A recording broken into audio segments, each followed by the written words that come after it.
Salve, salve, salve você, futuro calouro que está aqui comigo, professor Marcos, a galera aqui do Geopolitizando. Espero que você curta bastante esse vídeo, um breve comentário, uma breve análise da prova de Geografia da Universidade Federal do Paraná, vestibular 2023.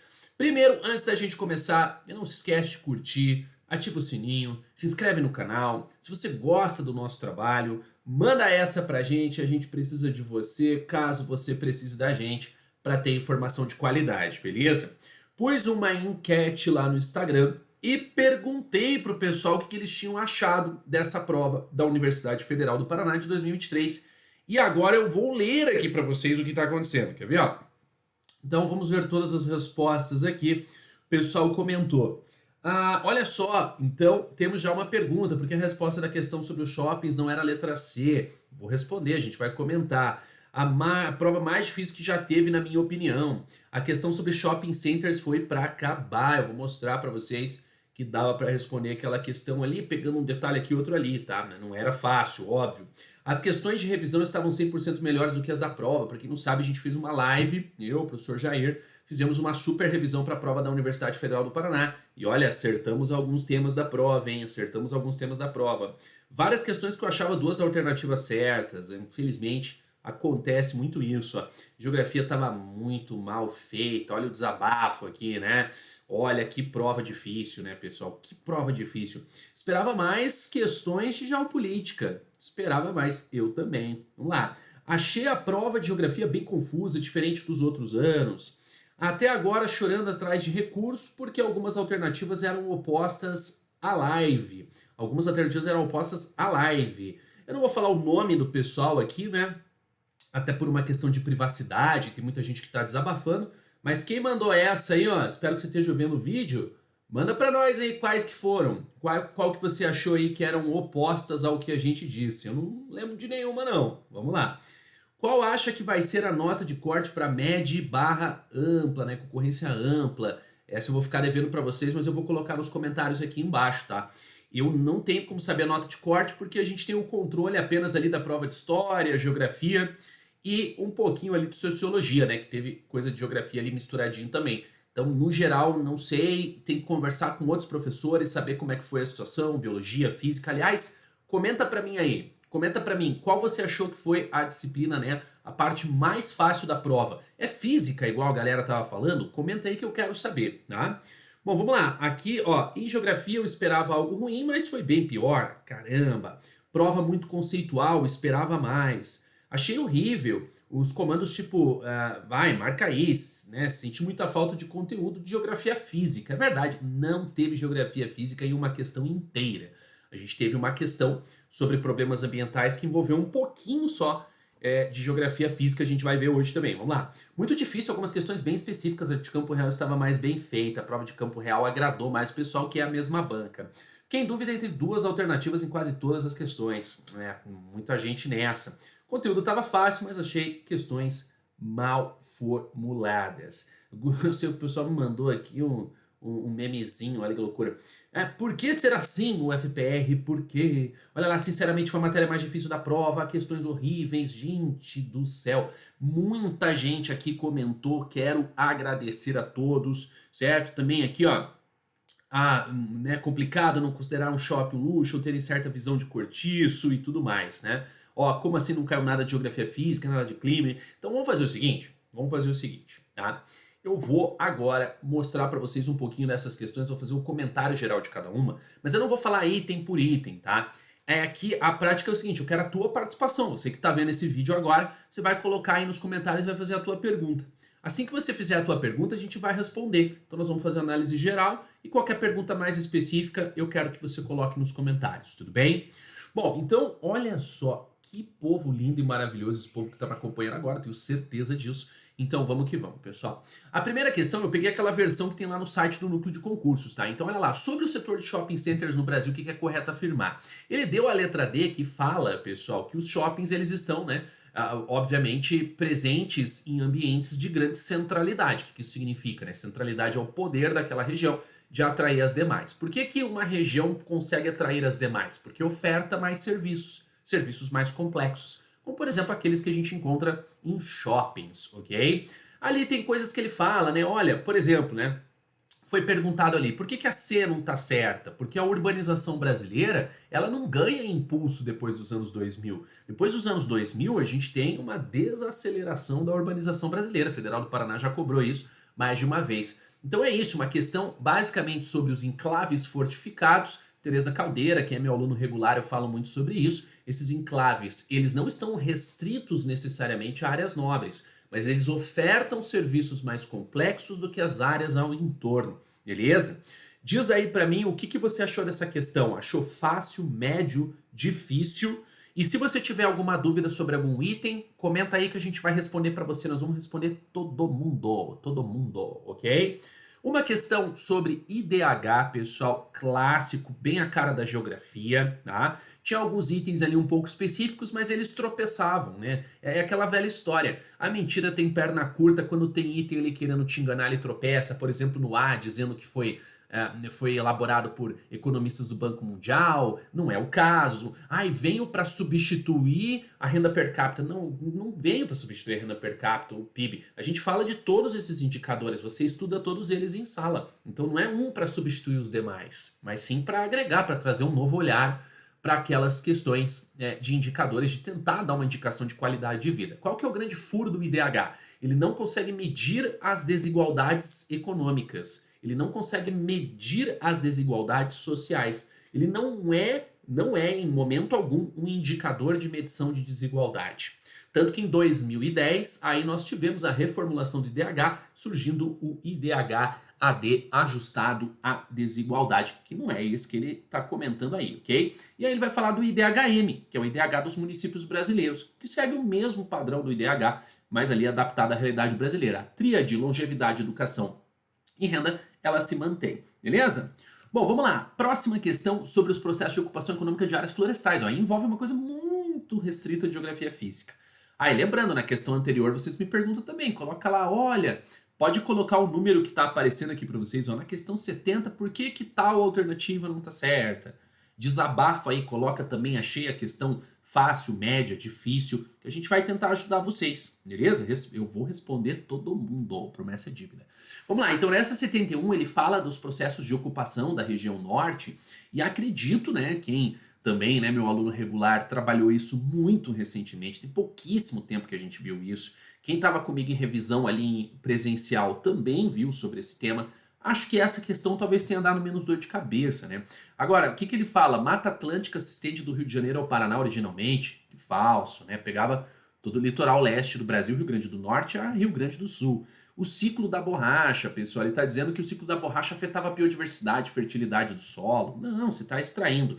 O látex da seringueira é uma atividade considerada sustentável, né? Bom, olha só, ele falando ali, né, que a ocupação do bioma amazônico foi contido pela assinatura de um acordo, de uma convenção. Nunca, né? Aí também quem viu comigo aí super recente em sala de aula as questões sobre o aumento no desmatamento da floresta amazônica. E o Cerrado, né? Falando que o Cerrado tem clima seco. Olha que importante, tá aí a geografia física presente também, fazendo a relação do clima com a relação da formação vegetal. Então, o clima que predomina ali, clima tropical com verões bem chuvosos, diga-se de passagem. Então, assim, essa é uma questão muito justa, não é uma questão complexa ao meu ver. Mas e você, achou difícil? Porque vai de cada um, né? Eu não sou o dono da razão. Às vezes ela foi difícil para você. Então comenta aí o porquê que você... por que tal item tá errado? Professor, marquei outro item que não seja A, explica aí para mim. Nós vamos responder, repito. Vamos lá, 72. Uma questão sobre, obviamente, né, pessoal, esses problemas urbanos. A federal cobra isso quase que como regra, toda vez está cobrando.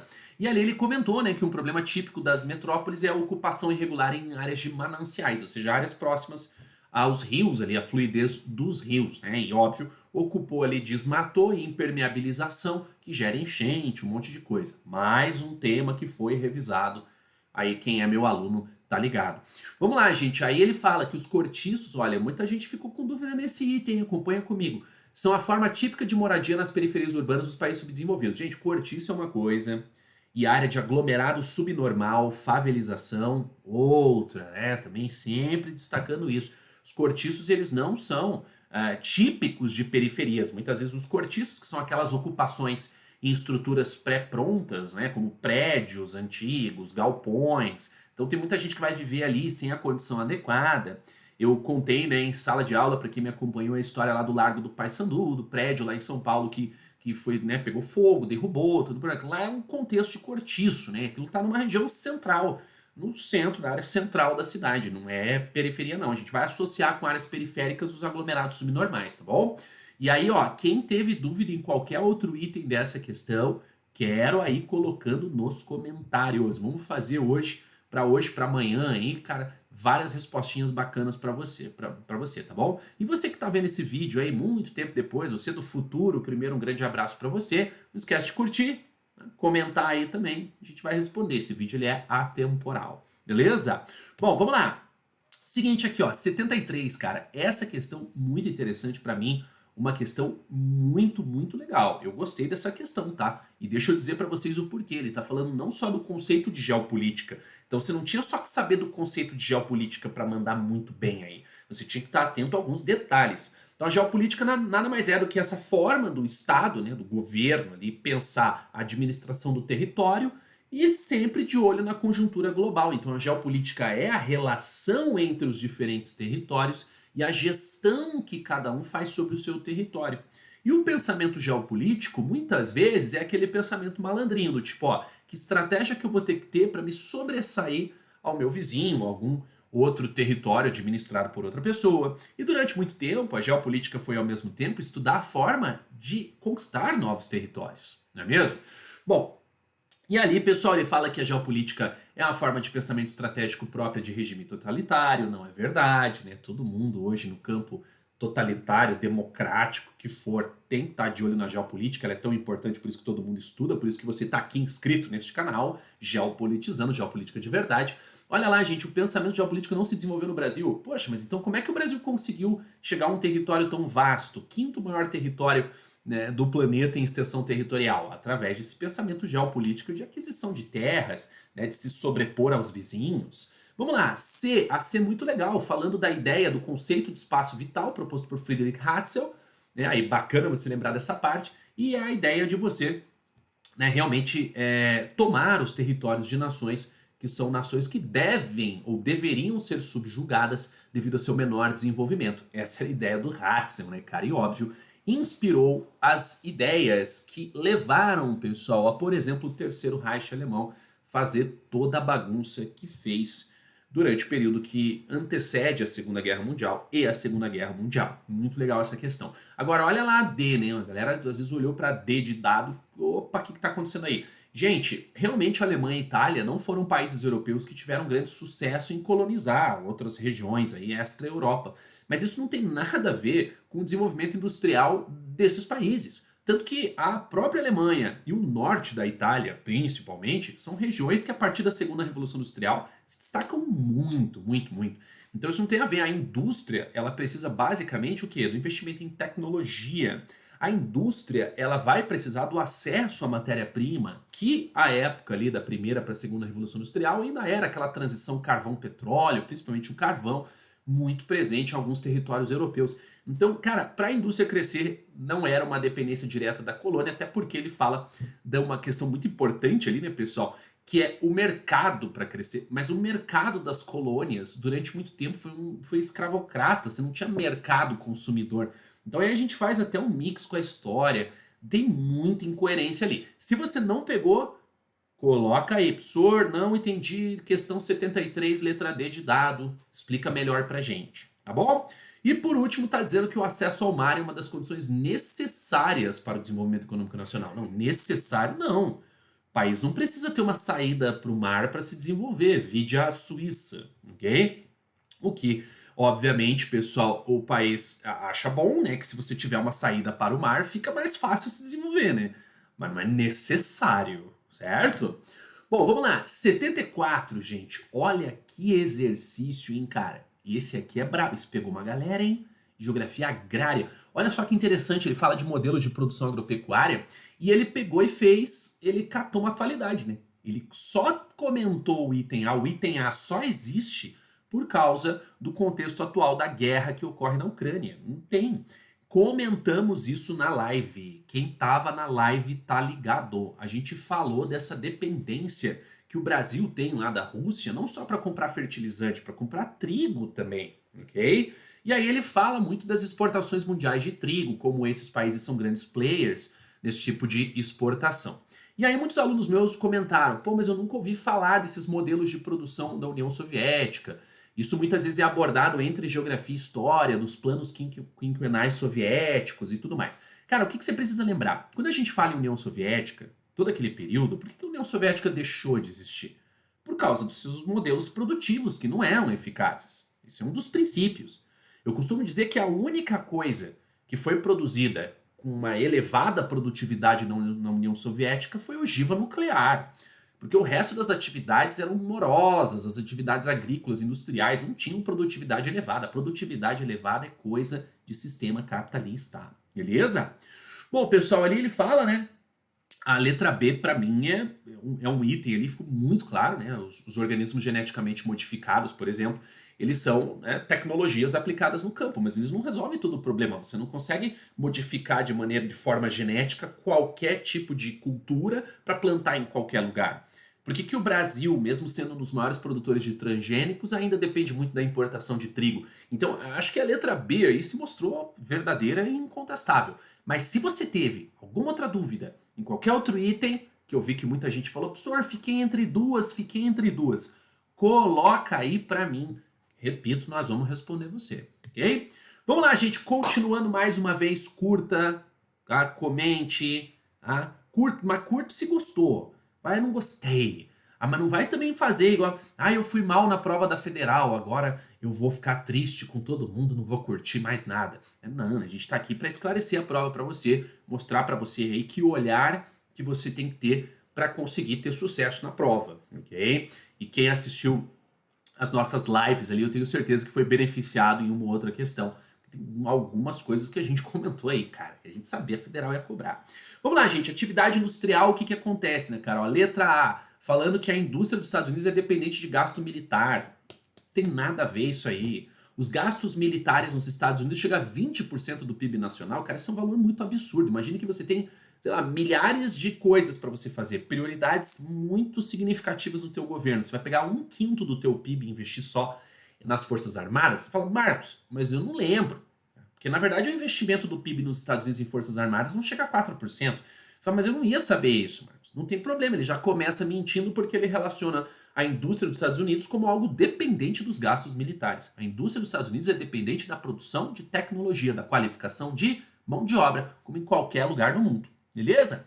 Ele fala ali das empresas japonesas, diz que o Japão ele tem um crescimento econômico industrial mais acelerado desde a década de 60, e a China, gente. Tem outros países que crescem, os tigres asiáticos. Tem um monte de país que cresceu muito mais que o Japão, tá? A letra C, teve gente que foi na letra C aí, por que tá errada? A China não superou o subdesenvolvimento. Mas o que alguns alunos comentaram, né? O senhor ali tá dizendo, ó, para superar o subdesenvolvimento, o governo chinês investiu na construção de indústrias de alta tecnologia, possibilitando substituir as importações de produtos industriais e, num segundo momento, exportar esse tipo de bens. E aí fica aquela questão da interpretação. Então você que está indignado com essa questão, eu tô junto contigo.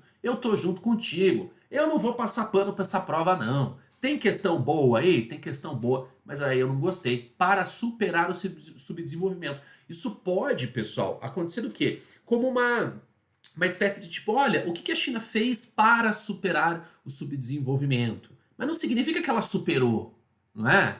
Então fica uma interpretação dúbia. Significa que ela está tomando essas medidas com o intuito de superar o desenvolvimento, ok? Então ficou uma escrita um pouquinho complicada. Eu não sei não, esse item não está legal. Agora, você acha que cabe recurso? Creio que não, por ser uma questão de interpretação do que você lê. E por que o recurso talvez não vá dar certo, tá? Por quê? Porque tem a letra E, gente. A letra E, ela é inquestionável. Aí ela está realmente de ponta a ponta como item correto. Nos Estados Unidos, as duas primeiras revoluções industriais favoreceram regiões ricas em carvão e ferro, como a região dos Grandes Lagos, região do Manufacturing Belt, enquanto a terceira revolução industrial vai fazer com que exista essa migração industrial, uma migração não necessariamente geográfica, mas migração de setor para setores mais qualificados de desenvolvimento de tecnologia, região do Sun Belt, da Flórida até o estado de Washington, no meio do caminho se encontra a Califórnia com o Vale do Silício, como ele comentou ali, ok? Então assim, a gente pensa que a letra C poderia ter sido escrita de uma maneira mais clara, mas ela não está confusa o suficiente para a gente bancar um recurso, tá? Fica aí a minha dica para vocês. Conheço bem como é fazer recurso para a prova da Universidade Federal do Paraná. Aqui acaba não valendo, beleza? Bom, vamos lá, gente. Quase acabando, mas não esquece de curtir, ok? Conto muito com isso. E, obviamente, conto que você vem aqui comigo para entender essa questão. Olha que questão importante, cara. Política de controle populacional. Quem teve aula comigo aí no ano regular, falei muito disso, política do filho único na China, fiz recomendações de documentários, cara, temas que, olha, muito importantes, fazia tempo que a federal não cobrava, hein? Vamos lá, gente, ali ele fala na letra A um grande problema, né, porque ele diz que no Brasil o regime de 1964 não implantou políticas de controle de natalidade para conter a explosão demográfica, ok? Só que a questão é que, assim, a gente pode dizer que implantou, né? Tem muita gente que fala, não, Marcos, mas os programas que foram feitos não foram programas significativos na realidade nacional, foi uma coisa muito ali localizada e tudo mais. Bom, então tudo bem. Vamos supor que a gente não pode contar. A gente fala, ó, o governo não implantou política de controle de natalidade durante o período do regime militar. Por que esse item continuaria errado? Porque ele vai justificar com uma coisa nada a ver, ó. Porque ele fala, porque estava focado em povoar os vazios do território nacional. Nada a ver. Povoar essas regiões de vazios demográficos, como lá na região norte, não tem nada a ver com política natalista. Uma coisa envolve desenvolvimento econômico da região e ocupação territorial com a população economicamente ativa, que moraria em outras regiões. Isso não tem nada a ver com o fato de você chegar para a tua população e falar faça mais filhos, faça menos filhos. Então, ele não conseguiu fazer ali com que a premissa estivesse ligada à segunda parte da frase. Bom, gente, uma coisa muito importante, então ele fala ali que a rígida política de controle de natalidade adotada na China a partir de 78, que é a política do filho único, diz que conseguiu reduzir o crescimento demográfico a quase zero. E aí tem uma questão conceitual. Gente, crescimento demográfico, vamos lá, também quem acompanhou a aula comigo, crescimento demográfico é igual ao saldo migratório, tá? Mais o crescimento vegetativo. Saldo migratório é o número de pessoas que entram e saem do país e o crescimento vegetativo é o número de nascimentos e mortes. Então o crescimento demográfico na China, ele nunca esteve a quase zero. O crescimento continuou acontecendo, ok? E ali ele diz que é porque esse país apresentava altas taxas de urbanização. Não! Por que a população da China foi crescendo cada vez menos? Porque o governo impôs uma política muito rígida. E não porque as pessoas foram morar na cidade. Beleza? Você viu só? Quando a gente lê com calma, analisa, fala, pô, pois é, faz sentido, ok? Agora, olha ali, pessoal, que importante essa letra C, né? Ele fala em meados do século XX, a rápida queda das taxas de mortalidade, somada à manutenção de taxas de natalidade elevadas, fortaleceu a ideia de que o controle populacional era necessário para evitar expansão da pobreza. O que ele definiu ali para você? Uma teoria neomalthusiana, né? Então, os neomalthusianos pregavam isso daí mesmo, certo? Então, esse crescimento populacional desordenado, ele, obviamente, pessoal, segundo a ideia neomalthusiana, levaria ao colapso social, ok? A gente sabe que é meio furada, né? Hoje em dia, a galera já não acredita muito nessa teoria, mas ele definiu, meados do século XX, era isso aí mesmo. E aí, mais alguma dúvida em algum outro item? Não se esquece, de novo, você que está pegando o vídeo aqui, ó, pessoal que às vezes vai pulando, né, para as questões, assiste o vídeo inteiro, cara. Vai ter muita coisa valiosa aí. Você tem prova para fazer em breve. Eu tenho certeza, você está assistindo esse vídeo agora, você tem mais prova para fazer em breve, né? Se você está no meio das férias assistindo esse vídeo, quem está no meio das férias assistindo esse vídeo, comenta, pelo amor de Deus. Você tem prova para fazer em breve. Então veja o vídeo inteiro para você ver as dicas que eu dei, hein? Tá? E quem tem dúvida em algum item aí, coloca nos comentários, já falei, nós vamos responder. Para fechar essa questão, cara, mais uma vez, federal cobrando sobre o território brasileiro, ok? Olha, tudo bem que não cobrou ali nos últimos vestibulares, mas agora vem com muita força. E quem foi meu aluno ouviu falar de Sudã, Sudene, dessa questão, pessoal, das regionalizações distintas, do norte de Minas, que é mais a cara do Nordeste. Comentei tudo isso em sala. E por quê? Porque a federal gosta de cobrar. Aí a federal gosta de cobrar. Então, sobre esse tema, pessoal, o item correto tá ali, que é a letra B, comentando que na regionalização do IBGE houve uma espécie de distorção, já que você separa as regiões, os estados de cada região tinham que ter as características clássicas daquela região, mas a distorção, a crítica, digamos assim, né, não é necessariamente tom de crítica, mas a crítica que é feita é que algumas regiões de Minas têm muito mais a cara índices do Sudeste e o Norte mineiro tem índices mais atrelados ao Nordeste. É por isso que vem o geógrafo Pedro Pinchas Geiger e cria uma regionalização alternativa a essa regionalização oficial do Brasil, em que separa o nosso país em 3 complexos regionais: Nordeste, Amazônia, Centro-Sul. E aí no Nordeste ele inclui o norte de Minas Gerais, beleza? Bom, meus caros, espero profundamente que vocês tenham aí, né, tido sucesso na prova. A gente sabe que essa questão do sucesso, gente, pode ser um pouco relativa. O que é sucesso para você? Quantas questões você acertou? De quantas você precisava? Eu tenho uma aposta aqui que se a prova realmente está tão difícil como o pessoal falou que tá, acredito que uma, né, redução ligeira da nota de corte possa acontecer. Faz o seguinte, você que está no futuro aí, comenta aqui nesse vídeo, me diz se reduziu mesmo. E qualquer outra dúvida, comenta, vai, fala o que você quiser, desabafa. Você pode desabafar. Desabar não, você não pode desabar, que você tem próprio fazer. Você pode desabafar, pode comentar aí o que você quiser, a gente vai responder todo mundo, beleza? Gente, um grande abraço e eu espero vocês nas nossas próximas aulinhas. Eu quero fazer uma propaganda, vai ter live para quem vai fazer prova da PUC do Paraná, vai ter live para quem vai fazer a prova da Mackenzie Evangélica. Em breve, novas notícias no perfil do Instagram do Geopolitizando, tá ali embaixo, geo_politizando. Grande abraço, eu sou o professor Marcos, a gente se vê na próxima.